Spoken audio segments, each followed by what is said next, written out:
오늘 예배에 참여하신 우리 모든 성도님들에게 하나님의 축복이 함께하기 원합니다. 아멘. 분위기가 너무 가라앉아 있어요. 자, 오늘 본문은 이 산상수훈의 일부분입니다.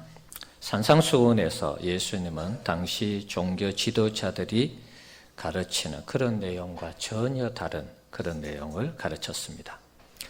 얼마나 파격적이고 혁신적인 그런 내용이었던지 당시 사람들의 반응이 놀라웠습니다. 7장 28절과 29절의 내용을 참조하면 무리들이 그의 가르침에 놀라니 이는 그 가르치시는 것이 권위 있는 자와 같고 그의 서기관들과 같지 아니함이러라. 당시 종교 지도자들과의 이 차별성, 전혀 다른 가르침, 그 가르침 속에 놀라운 이 권위, 능력이 나타났다는 것입니다. 산상수훈이 어떤 것인가 대충 한번 정리를 하면 마태복음 5장에서 7장까지가 그 내용이죠. 복의 개념을 새롭게 정립을 했습니다. 물질의 복을 받고 세상적인 형통의 복을 받는 것도 복이지만 그것 외에도 예수님의 새로운 복의 정의는 심령이 가난한 자, 그리고 애통하는 자, 온유한 자, 의에 줄이고 목마른 자, 긍휼히 여기는 자, 마음이 청결하고 화평케 하는 자가 복이 있다. 이렇게 말씀하고 있습니다. 복 같지 않은 복을 예수님은 새로운 복으로 정의를 했습니다. 당시로서도 파격적인 복이지만 지금 생각해도 이런 복이 진짜 복인가 할 만큼 놀라운 그런 복에 대한 새로운 정의였습니다. 또 예수님은 하나님의 백성은 빛과 소금의 역할을 감당해야 된다라고 강조하셨고요. 율법을 완전하게 하려고 오신 예수님은 당시 지도자들보다 더 나은 의를 요구를 했습니다. 당시 지도자들보다도 더 나은 의를 행하지 아니하면 천국에 들어가지 못한다. 이렇게 선포했습니다. 또 제단에 예물을 드리다가 형제에게 원망 들을 일이 생각나거든 예물을 그냥 두고 형제와 화목한 후에 예물 드리라. 이렇게 말씀하셨어요. 음행에 대한 규정도 마찬가지입니다. 당시에는 율법에 음행을 해야지만이 가늠한 것인데 마음으로 음욕을 품어도 음행한 것이다. 이렇게 정의를 내리셨어요. 쉽게 맹세하지 말 것을 가르쳤고 원수를 사랑할 것을 가르쳤습니다. 구제할 때와 기도할 때와 금식할 때 은밀하게 할 것을 가르쳤습니다. 보물을 땅에 쌓아두지 말고 하늘에 쌓아두라. 이렇게 가르쳤습니다. 무엇보다도 하나님의 나라와 의를 먼저 구할 것을 가르쳤습니다. 그리고 항상 구하고 찾고 두드리라는 기도를 가르쳤고 기도하는 것이 지난 월삭 기도회 때 여러분에게 말씀드린 대로 기도하는 것이 하나님을 대접하는 것이다. 그렇게 가르쳤습니다. 자, 그러면서 오늘 본문이 주어진 것입니다. 앞에서 쭉 언급한 내용들을 보면 당시 이스라엘 백성들에게는 정말 파격적인 제안이었고 가르침이었습니다. 하나님의 백성들이 이렇게만 살아갈 수 있다면 여러분 얼마나 좋을까요? 하지만 이런 삶은 만만치 않는 삶이고요. 이런 삶을 살아갈 때는 그에 대한 따르는 대가가 있는 것입니다. 많은 희생과 헌신이 따르는 것이죠. 그래서 어쩌면 이 산상수훈의 말씀을 지키는 것이 좁은 길이고 좁은 문인지도 모르겠습니다. 당시 많은 사람들이 예수님의 가르침을 듣고 놀라고 흥분했습니다. 자, 하지만 중요한 것은 과연 많은 사람들이 들은 대로, 흥분한 대로, 놀란 대로, 그 가르침대로 살았을까 하는 것입니다. 추측하건대 아마 많은 사람들은 예수님의 이 산상수훈대로 살지 못했을 것입니다. 우리가 신앙생활하면서 여러분 은혜를 받습니다. 은혜를 받고 삶이 달라지고 변화되고 은혜를 받고 삶이 이렇게 바뀌어져야 되는데 은혜 받는 것 따로 삶은 따로 우리가 그런 경우가 사실 의외로 신앙생활하면서 많이 있습니다. 당시 이스라엘 백성들도 그랬을 것이라고 보는 것입니다. 예수님의 가르침을 들을 때 참 놀라운 말씀이다. 능력 있는 말씀이다. 그런데 막상 그렇게 살려고 하니까 힘이 드는 것입니다. 추측하건대 아마 그렇게 많이 예수님 가르침대로 살지 못했을 것이다. 이렇게 보는 것입니다. 오늘 본문 13절과 14절 이 말씀을 근거로 당시 수많은 무리들을 평가한다면 아마 저들은 넓은 길로 갔을 것이다. 예수님의 가르침대로 살지 못했으니까 넓은 길로 간 것이죠. 결국 멸망의 넓은 문으로 가서 그들이 하나님의 심판을 받았을 것이라 그렇게 보는 것입니다. 왜 그들이 넓은 길로 가지 않았을까요? 굳이 그렇게 살지 않아도 된다라고 생각했기 때문에 그럴 수 있습니다.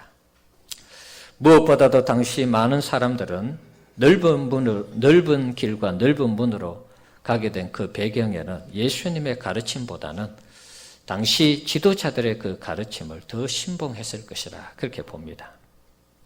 의외의 말씀이죠. 예수님의 가르침에 놀라고 그리고 그 가르침에 충격을 받았다면 대부분 사람들이 예수님을 믿고 예수님을 따라야지 정상이 아닙니까? 그런데 당시 상황이 그렇지 않았습니다. 예수님은 혜성과 같이 등장한 인물이고 당시 지도자들은 율법을 배경으로 하는 율법의 이 전통을 가지고 백성들을 가르쳤기 때문에 어떻게 보면 일반 백성들은 예수님의 가르침이 신기하고 놀라운 것은 맞지만 그래도 당시 지도자들을 따르는 것이 더 안전한 신앙생활이다. 이렇게 생각했을 것입니다. 그래서 예수님의 가르침이 놀라운 것은 사실이지만 예수님을 따르기보다는 그냥 옛날의 관습과 풍습대로 전통대로 율법을 지키면서 율법대로 살아간 것입니다. 결국엔 예수님이 마지막에 십자가에 못 박힐 때 예수님을 따르고 예수님을 믿었던 사람들은 그렇게 많지 않습니다. 이것이 또 예수님을 따르지 않았다는 증거가 될 수 있습니다. 전에 말씀드렸죠. 엘리야가 850대 1로 갈멜산에서 영적 대결을 해서 하늘에 불이 떨어져서 승리를 했습니다. 그런데 그 다음 장에 보면 19장에 보면 이세벨이 자기를 죽이려고 하는 그 형편을 보고 도망가서 죽기를 청하는 그런 장면이 나오죠. 엘리야가 왜 그렇게 갑자기 사람이 믿음이 떨어져서 그렇게 갑자기 되었을까?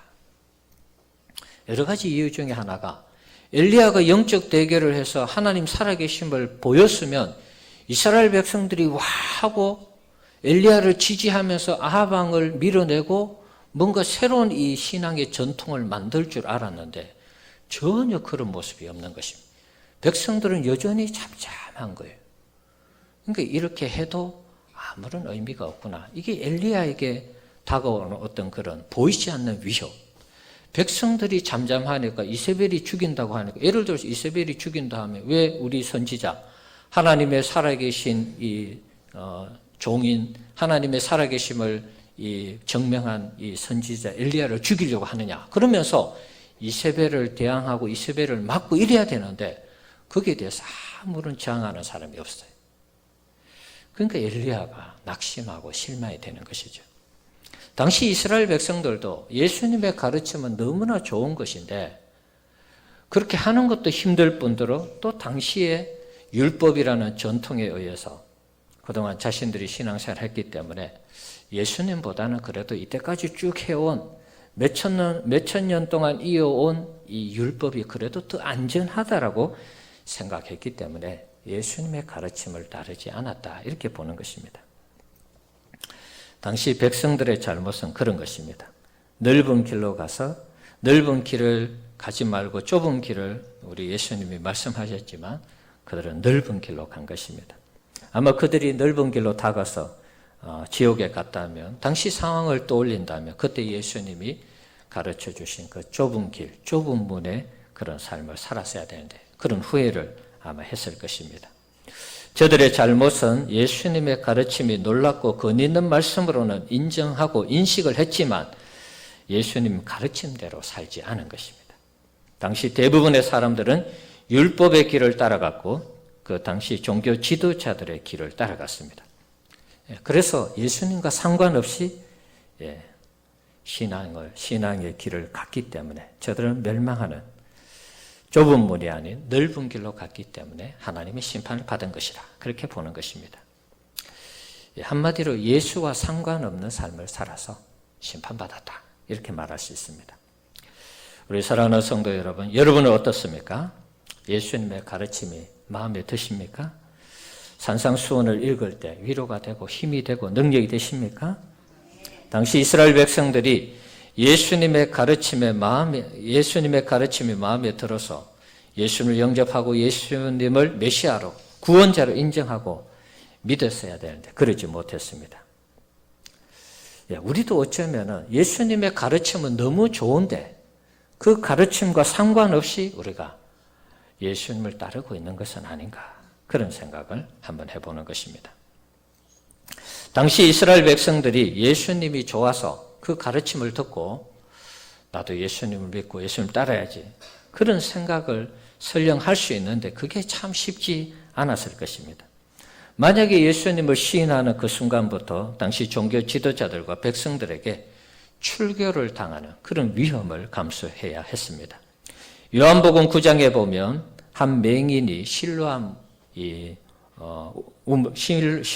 그 못에 가서 눈을 씻으면서 낫게 되는 그런 기적을 우리가 볼 수 있습니다. 이때 이제 맹인의 부모가 예수님이 자신의 아들을 고쳐준 것에 대해서 알고 있었어요. 그럼에도 불구하고 예수님이 자신의 아들을 고쳐준 사실에 대해서 잘 모른다고 그럽니다. 왜 그랬을까요? 요한복음 9장 22절에 보면 그 부모가 이렇게 말한 것은 이미 유대인들이 누구든지 예수를 그리스도로 시인하는 자는 출교하기로 결의하였으므로 그들을 무서워함이로라. 예수님의 가르침이 좋아서 예수님을 영접하게 되면 그때 당시 출교를 당하는 것입니다. 마을에서 혹은 신앙 공동체에서 쫓겨나는 것입니다. 이런 두려움 때문에 더더욱 당시 이스라엘 백성들은 예수님을 믿지도 따르지도 못했을 것이다. 이렇게 추측할 수 있습니다.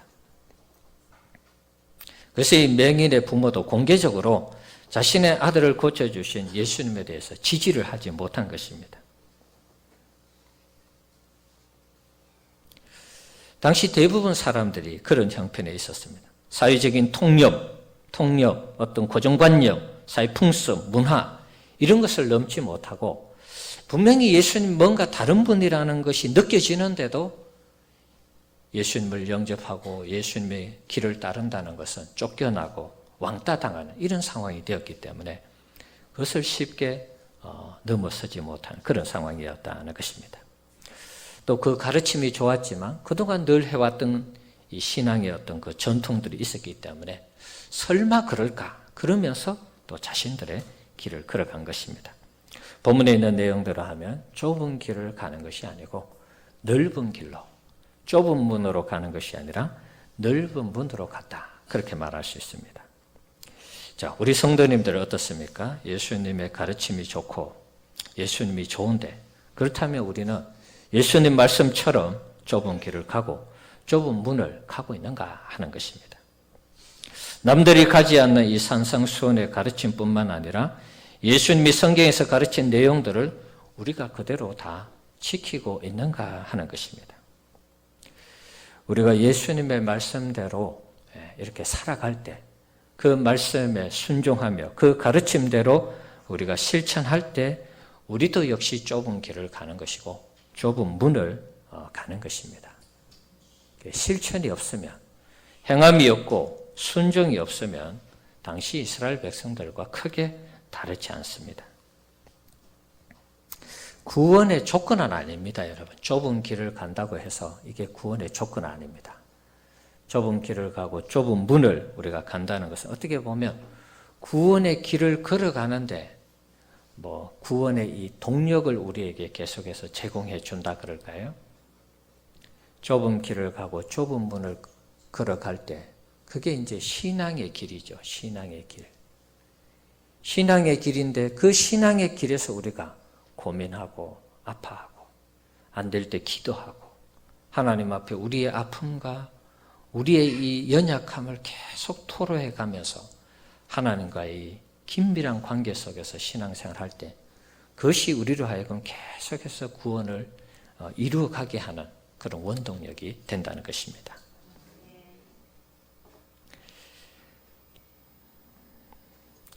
이 좁은 길을 그러면 우리 스스로 걸어갈 수 있느냐? 좁은 문을 우리 스스로 헤쳐나갈 수 있느냐? 절대로 못하는 것입니다. 우리 스스로는 안 됩니다. 산상수훈의 높은 윤리는 우리의 수준을 초월하고 있습니다. 여러분이 얼핏 보기만 해도 뭐 원수 사랑하는 거, 우리가 어떻게 원수 사랑합니까, 여러분? 원수를 우리 스스로 절대로 사랑할 수 없습니다. 자연인으로서 우리가 이 산상수훈의 이 말씀을 우리는 절대 지킬 수 없습니다. 마음으로 짓는 죄까지 죄라고 규정을 하고 있고, 원수를 사랑하고 보물을 하늘에 쌓아두고 하나님의 나라와 의를 먼저 구하라고 하는 이 말씀이 있는데, 우리가 어떻게 우리 스스로 이런 율법들, 예수님 말씀하신 이 내용들을 하나도 빠짐없이 다 지킬 수 있겠습니까? 불가능합니다. 그러면 왜 예수님이 이런 고차원적인 윤리를 우리에게 허락하셨을까요? 예수님을 믿으면 우리가 할 수 있는 것입니다. 예수님이 나를 위해서 십자가에 죽으신 사실을 그대로 믿고 그 십자가의 은혜가 우리 가운데 충만하게 주어질 때 나 같은 죄인이 영원히 심판받아 마땅하지만 하나님의 은혜로 주님의 십자가의 사랑으로 우리가 구원받았다는 것이 믿고 느껴지고 깨달아질 때, 그때 우리는 주님의 은혜로, 주님의 사랑으로 이 산상수훈에 서게 되는 말씀들을 우리가 지켜나갈 수 있는 것입니다. 하나님의 은혜가 우리를 덮으면 얼마든지 지킬 수 있습니다. 바울을 한번 여러분 생각해 보십시오. 바울은 예수님과 상관없는 삶을 살았습니다. 예수님을 핍박하고 교회를 핍박했습니다. 예수님께 그 자리에서 심판을 받아도 마땅한데 바울은 예수님을 만나면서 변화된 사람이 되었습니다. 자신의 모든 사역을 내가 한 것이 아니라 하나님의 은혜로 했다, 그렇게 고백을 했죠. 바울의 삶을 보면 하나님의 은혜가 임하면은 산상수훈에서 말씀하시는 이 예수님의 말씀을 그대로 지킬 수 있는 것을 알 수 있습니다. 지킨다기보다는요, 하나님의 은혜가 나를 사로잡기 때문에 그 은혜에 의해서 내가 그냥 자동으로 그렇게 살아가는 것입니다. 바울은 어떻게 보면 산상수훈의 말씀보다 그 이상의 헌신을 했다라고도 말할 수 있습니다. 어떻게 그것이 가능했습니까?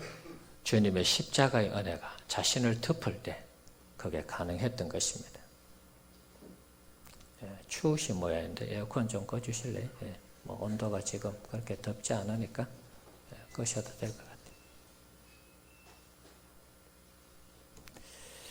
자, 우리도 마찬가지입니다. 우리에게 하나님의 은혜가 임하고 주님의 사랑이 임하면 우리는 얼마든지 좁은 길을 걸어갈 수 있고 좁은 문으로 들어갈 수 있습니다.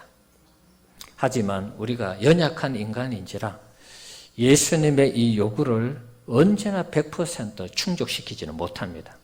하나님의 은혜가 충만할 때는 100% 이상씩 충족시킬 수 있습니다. 그런데 우리가 약하잖아요. 여러분 신앙생활 해보지만 우리가 늘 100% 충만해서 1년 12달 365일 매일매일 그렇게 살아갑니까? 그렇지 못합니다. 우리가 약합니다. 바울도 말이죠. 은혜 충만해서 주님의 사역을 했지만 바울이 바나바와 결렬할 때 한번 보십시오. 그가 화가 나서 바나바에 의해서 어떻게 보면 예루살렘 교회에 입문을 했고 사도들과 교제하고 그들에 의해서 이 바울이 인정을 받았는데 바나바 때문에. 그런데 마가와 다시 선교 가는 그 문제 때문에 심히 다투면서 헤어져 버렸어요. 어떻게 보면 자기에게 있어서 이 신앙을 이끌어준 예루살렘 교회와 연결시켜주고 하나님의 교회의 일을 함에 있어서 정말 문을 활짝 열어준 선배이기도 하고 스승 같은 정말 좋은 동료였는데 바나바와 결렬하고 완전히 헤어져 버렸어요. 바울에게도 이런 약점이 있었다는 것입니다. 베드로도 마찬가지죠. 오순절 성령 강림 사건을 경험한 이후에 베드로가 실수하잖아요. 갈라디아서에 보면 사람들하고 이방인들하고 식사하는데 유대인들이 온다는 소식 듣고 그 밥상 자리에서 그냥 일어나서 도망가 버렸어요. 괜히 이 구설수에 오를까 싶었어요. 이방인들과 네가 또 밥 먹느냐 이런 얘기 또 듣기 싫어서 이방인들에게 시험을 들게 하고 도망가 버렸어요. 그래서 바울이 면책을 했죠.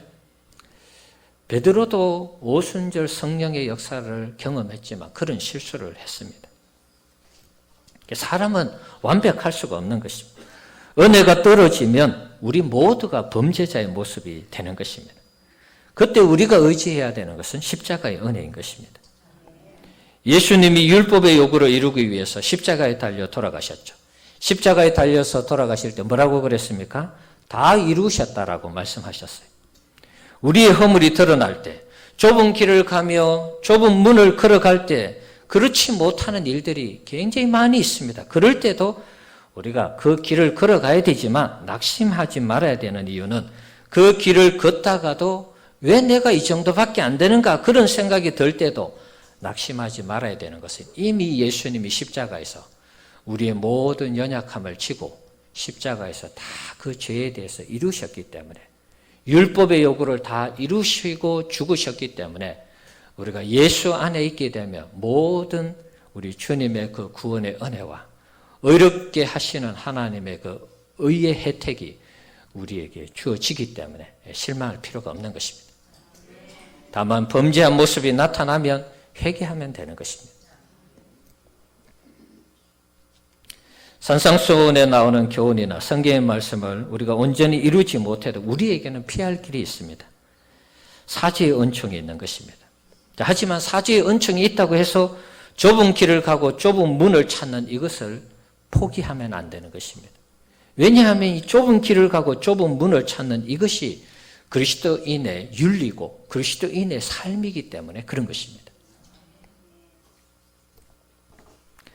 적어도 우리가 주님의 은총을 힘입어 살아가는 존재라면 우리는 계속해서 좁은 길을 가야 되고 좁은 문을 걸어가야 되는 것입니다.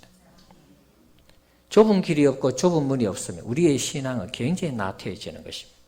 세상 사람들과 똑같이 우리가 살아간다며 그것이 무슨 성도이며 무슨 그리스도이며 하나님의 자녀이고 백성입니까? 그럴 수 없는 것입니다. 이게 세상 사람들과 우리와의 차이이고 다른 점입니다. 좁은 길을 걸어가는 것, 좁은 문을 들어가는 것, 이게 세상과 우리와의 구별점이라는 것입니다. 우리에게 하나님의 은혜가 우리에게 하나님의 은혜가 떨어질 때에 사실은 이 좁은 문, 좁은 길을 싫어합니다. 우리 자체가 싫어하게 되어 있습니다. 하나님의 은혜가 충만하면 얼마든지 소화해낼 수 있습니다. 우리 성도님들 하나님의 은혜로 여러분 충만한 그런 신앙생활 하기를 바랍니다. 하나님의 사랑이 십자가의 은혜가 날마다 우리를 충만케 한다면 얼마든지 좁은 길이든 좁은 문이든 걸어갈 수 있습니다.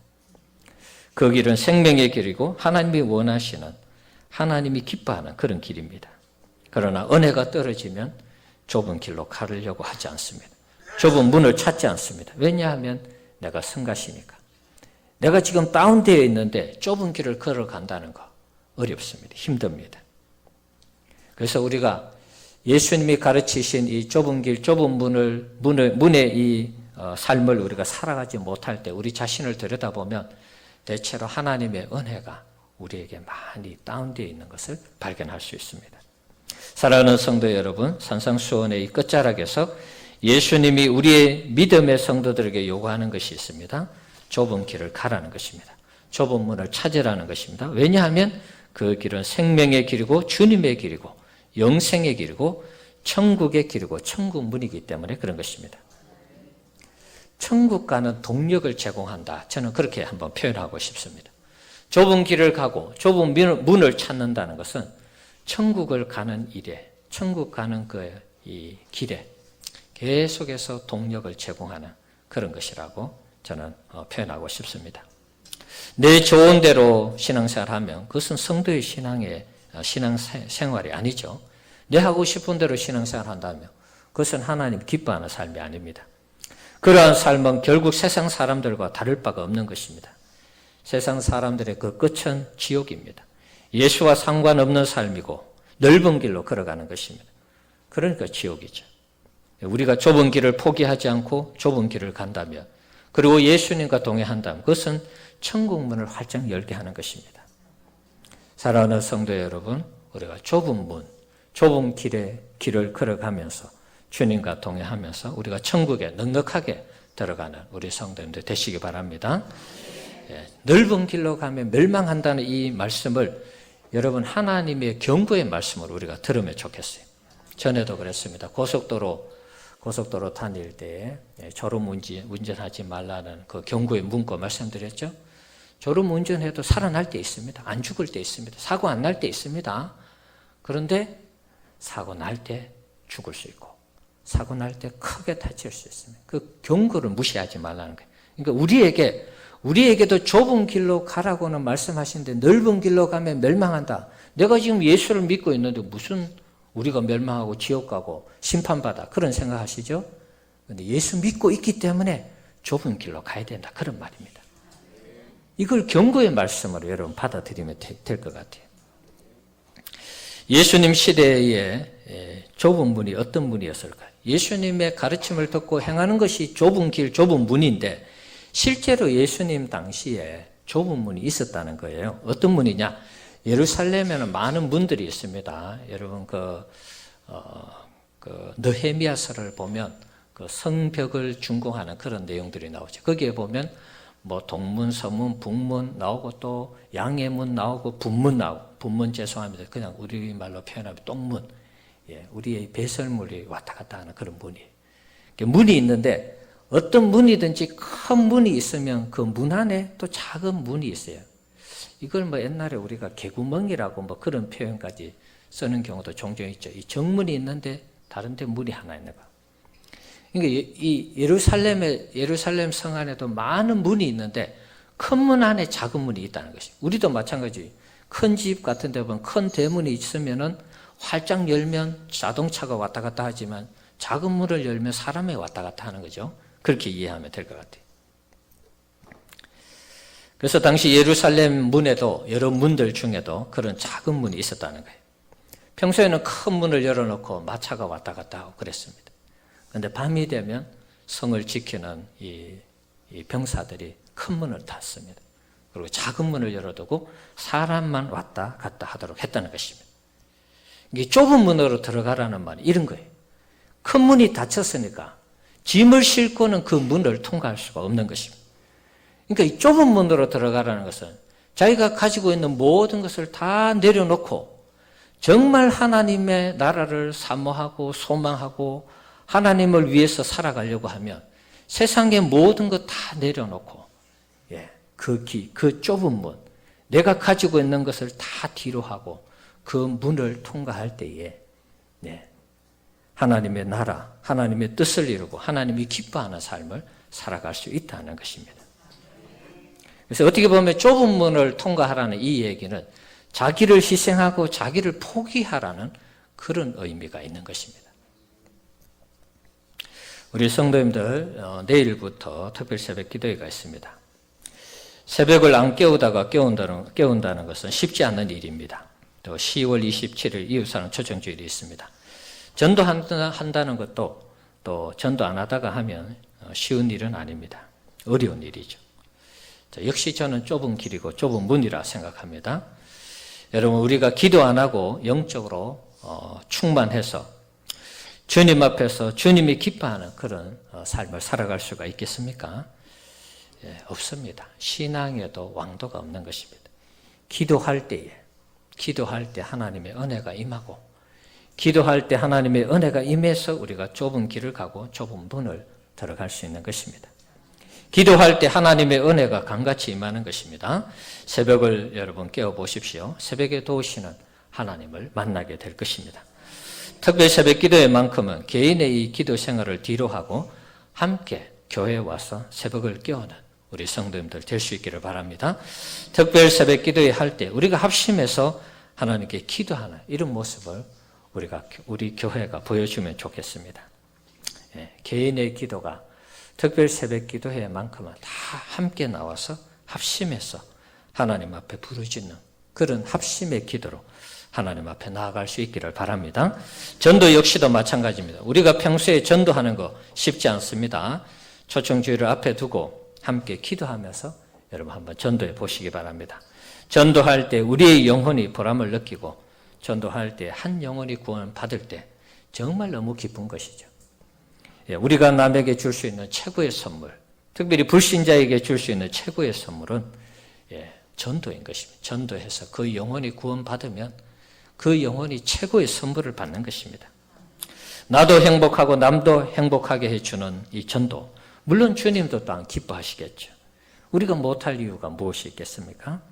전도가 쉽지 않다고 합니다. 그래서 어떻게 보면 좁은 길이고 좁은 문인 것입니다. 여러분 곰곰이 한번 생각해 보십시오. 전도하는 것이 언제 쉬운 적이 있었습니까, 여러분? 우리나라, 세계 역사, 교회사를 여러분 들춰보십시오. 전도가 그냥 막 된 적이 있습니까, 여러분? 전도가 그냥 된 적은 없습니다. 다 힘들게, 어렵게 전도해서 교회가 성장하고 부흥했습니다. 전도가 그냥 그저 먹기식으로 된 적은 없습니다. 그렇지만 그때 당시 다 힘들어도 나름대로 전도해서 그 사람들이 교회를 다니고 예수를 믿게 되는 거 아니겠습니까? 전도 안 된다고 하는데 이 이단들 얼마나 전도 많이 합니까? 그 사람들도 안 돼야 되잖아요. 그 사람들은 더 잘 되고 있어요. 왜 그럴까요, 여러분? 계속 나가서 전도하니까 되는 것입니다. 힘들다고 안 하면 우리는 계속 못하는 것입니다. 힘들어도 우리가 해봐야 되는 것입니다. 하나님이 한 영혼을 우리가 전도할 때 우리에게 붙여주실 줄 믿습니다.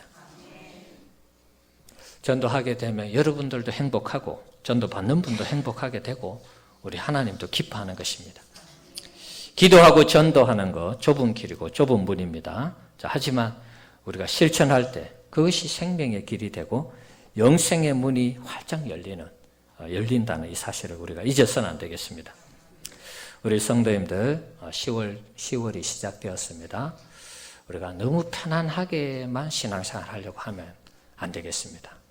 좁은 길을 가고 좁은 문을 찾으면서 주님이 말씀하신 이 산상수훈의 말씀을 우리의 삶 가운데 이루어갈 수 있도록 여러분 기도하면서 하나님의 은혜를 구하시고 또 좁은 길을 걸어가면서 수많은 영혼들을 구원하는 열심히 전도해서 이 좁은 길에 이 좁은 문과 길을 통해서 주어지는 이 구원의 역사가 우리 가운데 놀랍도록 펼쳐지도록 열심히 전도하는 우리 성도님들 되시기 바랍니다.